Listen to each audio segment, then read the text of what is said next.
It started almost 20 years ago. When I woke up, I noticed something was wrong. I could hear a faint sound, almost unnoticeable. It sounded like water going through pipes, or how one imagines being underwater sounds. After breakfast, I could still hear it, so I grabbed a couple of tools and applied my ear to the walls of my home, trying to see where the sound was coming from. It took a while, but I finally realized the sound didn't come from anywhere in my house. In every room, I could still hear it with the same intensity, and there was no way every single inch of wall had something going on behind them. I couldn't exactly confirm it, but it felt like it came from pretty close, right beside my ear. No matter where I went, even if I went outside, the sound continued. While I walked outside to see if I could make the sound go away, I found the second strange thing of the day. In the middle of my yard, there was a hole now, round and big. I could easily fit through it if I wanted to. Curious, I crouched and peeked into it, but didn't see anything other than darkness. Curiously, it didn't look like a tunnel or some animal's den. It was as if there was an underground cave and the hole was on its ceiling. Just darkness everywhere. I returned home for a torch and directed its light inside. There was a floor. I wasn't sure how far away it was, but I could see the bottom of the hole. I couldn't believe it. How did all the dirt disappear in one night? I felt tempted to take a ladder and go into the hole, but I decided against it. I was going to work in a couple of hours. There was no time for these antics. I decided to talk with my neighbour, Barney. He was quite a cheery young man, always willing to help with anything. If there was someone who would go down there for no compensation at all, it was him. I went to his door and knocked. He opened shortly after that. "Gabriel, what's up, bud?" he said, opening his arms as if I were to give him a hug. I smiled sheepishly and waved back. "Yeah, not much. There's a little something I need to deal with, but I have to go to work shortly, so I wondered if you could help with that." "Sure, what is it?" I explained the situation and led him to my yard. Barney examined the hole curiously and tried to see inside. "So this appeared overnight? That's not usual. Could you please check what's down there while I'm at work?" Barney flashed a thumbs up. And now somewhat relieved for having things in order, I went inside to have breakfast before going to work. The watery noise continued during the whole day, but after a while, I managed to tune it out. It being very low helped too, and in a sense, it was relaxing. I had a normal morning at work. Nothing special happened. As I lived near home, during my lunch break, I returned to talk to Barney and see what was down there. I found him in his yard, digging. He'd done a 2 meters deep hole and showed signs of wanting to go deeper. "Barney, what are you doing?" He had some kind of harness around him, tied to a nearby tree. "I want to see if I can find it in my property too. It certainly seems big enough for that." "What are you talking about?" "The ocean, bud. You've got an ocean under your house." For a moment, I thought the watery sound had made me mishear it. "The ocean?" "Yeah." Barney was pretty excited. "You got an ocean, bud. It's salty and all. The hole leads to some sort of huge round chamber, big enough to go under several houses. But it's curious. I've been digging for a while, and I haven't punctured the ceiling yet." I sighed. While the explanation didn't sound exactly believable, at least what was in the hole wasn't a burial site or the remains of another civilization. "Okay, thanks for the help. I'll call a landscaper to get it fixed this afternoon. Would you mind to—" "No, wait." Barney struggled to get out of the hole, but finally managed after using his harness and rope to climb out. Gasping for breath, He tried to talk. Don't do it yet. I want to take another look this afternoon, take some photos, all that. Don't you see? There are people who need to know about the big damn space filled with water that's under our neighbourhood. I realised he was right.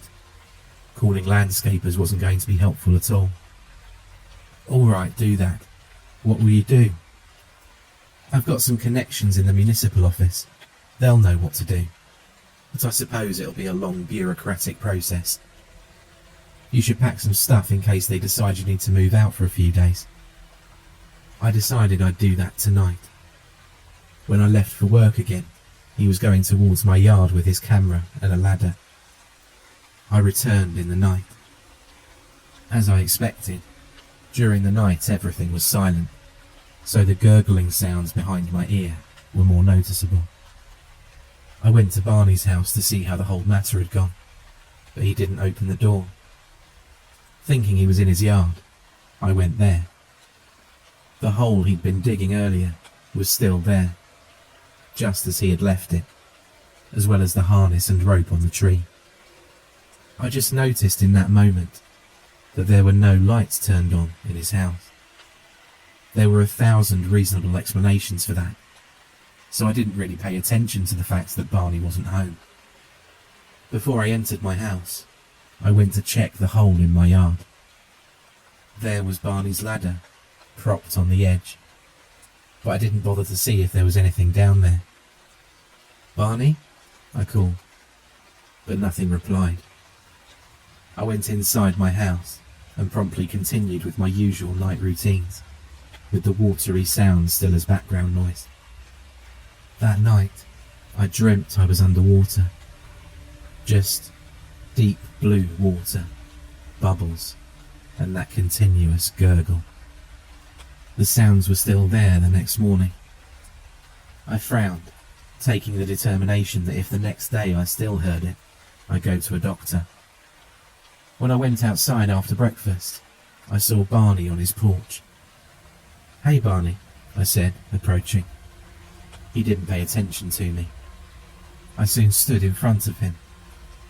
"How did everything go? Did you talk with the people you said you knew?" Barney grimaced. I don't remember." He rubbed the inside of his ear.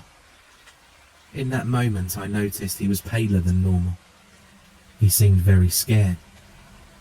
Goodness, I'm turning insane. "Eh?" That had been an unexpected sentence. Barney stood up, trembling slightly. "Gabriel, I need to go. See you later." And he left hurriedly. There was no trace of his usual cheery behaviour, which kind of made me suspect something bad had happened to him. I was also a bit concerned he didn't say anything about what he had done the day before, but my concern for him was bigger than those selfish thoughts. Still, as it was the weekend and I didn't have to work, I waited the whole morning to see if anyone from the city hall or something would come to see the so-called ocean, but no one came. During the morning I tried to read, but the gurgling had turned a tad louder now. It was harder to focus on anything, but with some effort I managed to tune it out. In the afternoon, I decided to call a landscaper I knew from some time ago. I had no idea who to talk with in the municipal office, so I figured I might as well get someone to take a look before daring to do a trip into the bureaucratic maze. He'd know what to do. In a couple of hours, the landscaper arrived. "Hi, where's the problem you mentioned?" I hadn't told exactly what I'd seen. It was much easier to show than tell. I beckoned him to follow me to my yard, where I showed him the hole. "And it may sound strange, but there's apparently an ocean down there," I said, pointing into the hole. Barney's ladder was still there. The landscaper hesitantly put a foot on the top stair. "An ocean? You know that's impossible, don't you?" "I know it's not a literal ocean, but it's a lot of water. Salty water. A friend took a look yesterday. He said there was enough space to go under several houses around here." The landscaper frowned.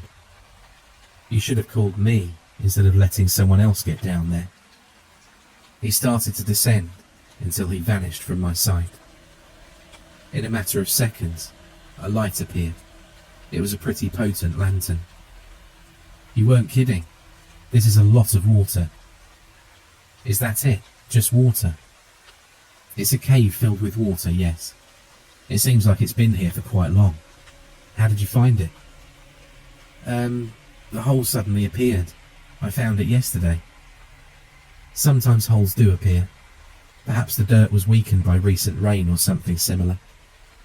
You should stand away from it. It's possible for nearby ground to crumble and make it bigger. There was a pause for a moment. Oh my. What? What did you see? There's a camera in here. The light of the landscaper's lantern turned towards the ladder, and soon the man ascended back until I could see him. Here. I received the camera. It wasn't mine. It was likely it was Barney's. Remembering he was going to take photos, I took the camera and looked at the most recent files. It was just as he'd said. It was a huge cavern filled with water. It didn't even have stalactites or stalagmites. It was just a round chamber. I couldn't see anything interesting or strange. Give me 10 minutes and I'll be out of here, the landscaper said from the bottom of the cavern. I want to check a few things about the soil. I shrugged and went to wait to the side of the yard, looking at all the photos Barney had shot. There weren't differences between them, at least until the last one. There was a particularly bright spot in the water. Sure, most of the surface was already very bright due to the flash, but there was one point that seemed shinier than the rest, as if there had been a light there. I had to ask Barney about that. I'll be going for a bit.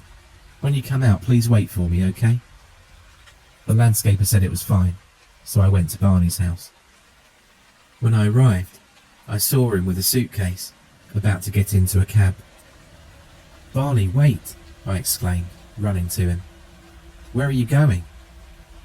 To somewhere I can get help, he said gravely, putting the suitcase in the trunk. Help? Help for what? What's going on? I don't know. I went inside the hole in your yard yesterday and then I woke up this morning on my bed. I can't bear the noise anymore. The noise? Did he mean he can hear the gurgles now? As soon as he mentioned it, my mind instantly made me focus again on the watery noises, once again filling my mind. Yes, the noise. There's something in that ocean. I can't get the noise out of my head. It's so loud. So. I can't take it anymore. I'm going mad. Wait, what's in that ocean? Barney seemed to be at a loss of words. He gestured vaguely until he went into the car and closed it with a slam. I can't describe it. It was so strange, and then I drowned. And then I woke up on my bed, and these damn noises were in my head. I have to get help. And with that, the cab drove off. I stared at it go, confused. So Barney was hearing the gurgling too. It wasn't even that loud. With some effort, one could suppress the noises until it was barely noticeable. I did it again and returned to my home, thinking about what Barney had said. So there was something in the water, something that could be possibly linked to the noises. Maybe that water under my yard was the same water I could hear. Or maybe I'd unknowingly drank some of that water. I had no idea, but soon I was convinced that the bright point I thought existed in the photo could be related to the noises. But of course, the most worrying point was that Barney said he'd drowned. I could swear, or at least was 99% sure, that the Barney I'd seen was definitely not drowned. Drowned people tend to be, dead. Did Barney fall unconscious into the water or something? That wouldn't explain the part about waking up on his bed. I really doubted anyone would have taken him from the depths of the ocean under my property to his bed, so... As I was starting to get a headache, I went inside to make a coffee, while I kept trying to make sense of Barney's confusing words. Only after I spent an hour on it, I realised the landscaper hadn't met me yet. Somewhat worried after the whole thing that happened with Barney, I called to his office. If he hadn't met me, maybe he'd gone there. But no one answered. The same thing happened when I called his house. Did that mean he was still near? Why didn't he try to find me? Or could he still be in the cavern? I went outside and nervously peered into the hole. Hello? Are you still there? No sound came from the hole. Starting to feel dread, I practically crawled on the ground until I was sure my voice would echo in the cavern. What did you find out about the soil? It's starting to get late. What do I need to do to solve this ocean problem? Still no answer. This was starting to be too much for me. Before I knew it, I was starting to descend the ladder into the hole, hollering the landscaper's name. It didn't take long before I reached the bottom, and that's when I noticed the lantern was just a few steps away from me. I picked it up and illuminated the cavern around me. I was completely alone. The loneliness also allowed me to get my guard down and notice something that startled me, as it happened without any warning. The sounds were gone. It wasn't that I was blocking them, it was that they simply weren't there anymore. The silence was a relief, but then I worried about the actual situation. Did something happen to the landscaper? Did he fall into the ocean? I carefully walked closer to the water until I was on the shore, almost touching it. I peered as far as I could with the flashlight, but there was no sign of the landscaper. I remembered the matter I'd intended to consult with Barney, the bright point in the middle of the water. To see if I could see such a thing, I turned off the flashlight and waited, looking around with great attention. It didn't take long before a point on the surface of the water changed. It wasn't a dramatic moment. In fact, I almost didn't notice it. Gradually, in a point far away, the water started to light up. A round sphere of light seemed to appear underwater, giving the cave wall behind it a bluish tint. I was kind of perturbed by the possibility of it being related to the landscaper's disappearance. After all, some fish in the oceanic abysses possess this kind of light that allows them to lure their prey.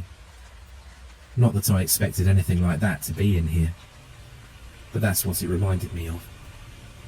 I left the hole just after that, and as soon as I stepped into my yard, the gurgling returned.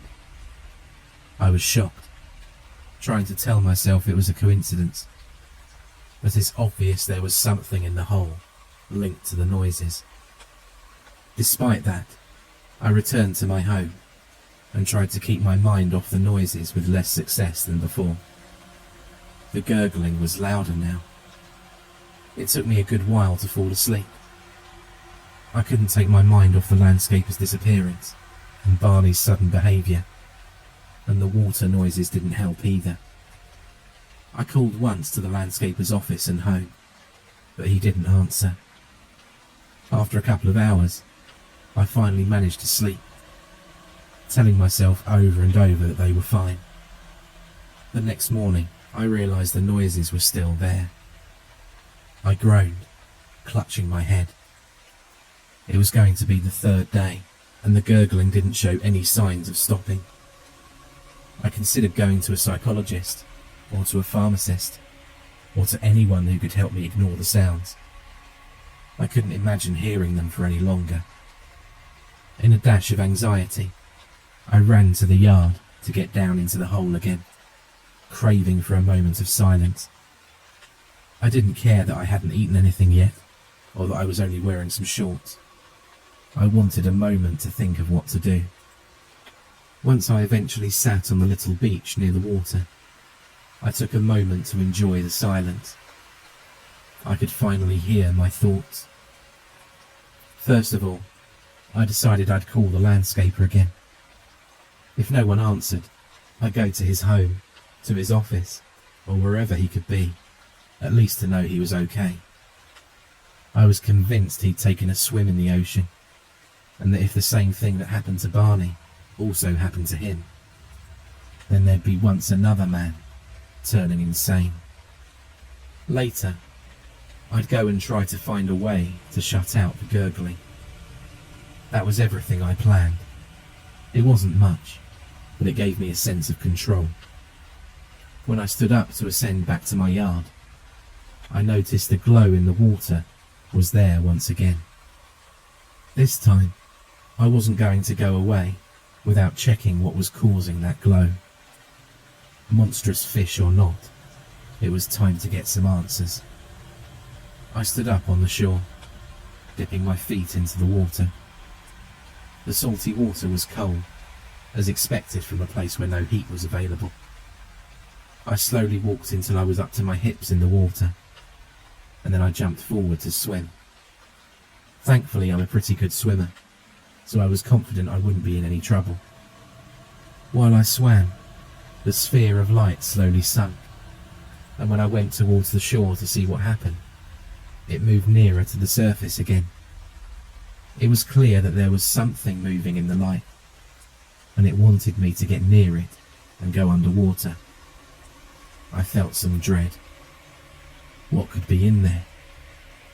I doubted that even with my swimming proficiency, I'd be able to swim down to the bottom. Despite my doubts, I swam until I was directly over the light, and after taking the deepest breath I could, I dove downwards. The salt in the water hurt my eyes. I felt the impulse of resurfacing and going away, but I was curious what I was going to find. I swam towards the light. That was all I could see. Everything else was dark. I couldn't even distinguish my own hand in front of my nose. The darkness hid the fact that the cave had a bowl-like shape. I suddenly felt my arm crashing onto the wall, and in panic, I let my breath go. I hurriedly started to swim towards the surface, but I knew I wouldn't be able to reach it. My body couldn't resist it anymore. I opened my mouth in an effort to breathe. I was dumbfounded when I realized I could breathe underwater. It's like it sounds. My mouth and nose filled with water, yet I didn't feel like I was drowning. It was as if there was enough oxygen infused in the liquid for me to breathe. Maybe it wasn't water, after all. The salt in the water tingled into my nose and mouth, and frankly, it was freaking me out. Still, despite what my intuition was telling me, and despite the discomfort I felt, I dived further. Since I could breathe, I may as well go follow that light. I'm not sure how long I dived. The cave had a bowl shape. I knew that by judging how I crashed into the wall. But after a good while of swimming, I felt like I wasn't making any progress. The light seemed as out of reach as in the beginning, and I could swear I'd swam for at least an hour. I wasn't tired. In fact, I felt full of vigor and energy. Despite that, when the light showed something new, I felt relief. There was this cube in the bottom of the ocean. It wasn't very big, barely 6 meters by 6. It was more like a box with the top open. The light stopped directly over it and grew in intensity, illuminating everything around it. I could see the rocks through the strange blue tint of the water and the light. Curious, I swam towards the huge box and peered inside. I couldn't believe what I was seeing. It was a perfect replica of my bedroom, full scale. There was even a figure of me on the bed, apparently sleeping. I swam closer, focusing on the figure. When I was just to its side, I realised it wasn't inanimate. It was breathing. It's like I was sleeping peacefully in my bedroom. Mystified, I slowly extended my arm to touch myself, wondering if when I touched him, I'd feel it as well. As soon as I touched the figure's skin, I felt my throat closing, as if something was clutching my neck. I thrashed, but I couldn't move. I was limited to the point where I was now. I gasped, this time feeling how my lungs filled with water. The salt burned my eyes, and I screamed. My screams came out in the form of gurgles, as expected. It didn't take long before I blacked out. I woke up, startled and sweating. I looked at my hands and all around me. There was no blue tint, nor strange liquids filling everything. There was the ceiling, as it should be. There was the window, light shining through it. Everything seemed normal. However, it wasn't normal, and it was because of what I could hear. The watery noises were still there, but now they weren't alone. I could hear thrashing, water rushing, the agony of a slow and painful death. Once it seemed it was over, it repeated again and again and again. The hole in the yard was gone. I never heard from Barney again, and I didn't dare to call the landscaper. I feel guilty. If it hadn't been because of me, then chances are they wouldn't be experiencing this. That hole was meant to be for me, not for any of them. During the day, I can't stop hearing the noises. Nothing I do can distract me. It's like it isn't only inside my ear, but as well, it's inside my head. It's unstoppable and a torture. Not even all the time that's passed has made it diminish. During the night, I have the same dream. I can once again see myself sleeping, and I feel the water rushing into my lungs. That's all I dream, over and over, every single night. It's been 20 years since I descended into that hole. I've been hearing myself drowning for 20 years.